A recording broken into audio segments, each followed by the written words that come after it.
Back-to-back wins against winning teams above 500, and it finally feels like the Wolves are waking up. The Celtics game was a statement, and the Spurs game was just proof. Even though they won without Wemby, the Spurs are a pretty good team, so let's talk about it. What's up, Wolves fans? My name is Ryan. Welcome back to the Six Wolf Show, a podcast for the fans, by a fan, no media ties, no corporate lingo, just true fan reactions where we break things down, the highs, the lows, and heart attacks together. Starting off, let's talk about that Celtics win a couple nights ago. The Wolves came in with a 3-game losing streak and they were 0-6 against winning teams, but Target Center was buzzing right away from the opening tip, before the tip actually. The Celtics are playing lights out and we badly needed a response. A couple key themes that I saw in that Boston Celtics game was the ball movement on the T-Wolves was outstanding. We had 35 assists.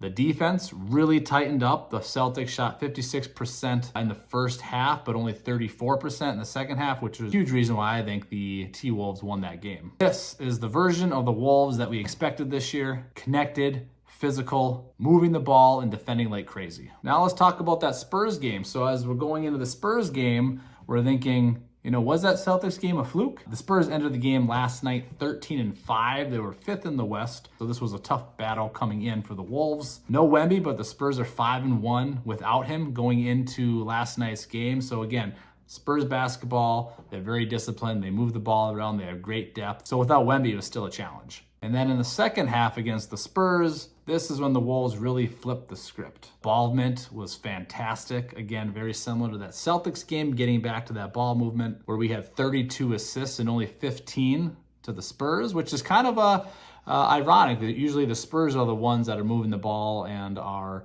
leading in those assists per game. Nas took over in the fourth. Donte continues to hit big shots, big threes, and this team just looks like they're coming together. Mike Conley, just with the legendary veteran game, his stats weren't off the board, or if you're looking through the box score at the end of the game, they're not going to stand out at you, but he really orchestrated the offense. He hit some big time shots, and just his presence on the floor, his leadership, his veteran presence, I think really calms our guys down, and they want to win for Mike too. All right, back-to-back dubs at home against two teams above 500. Let's take some themes and tie these together here as we play back-to-back games against the Pelicans, which should be 2 more dubs. And I think now we're starting to see an identity shift with this team. This team finally looks like it knows who it is. Physical, connected, organized, poised, and together.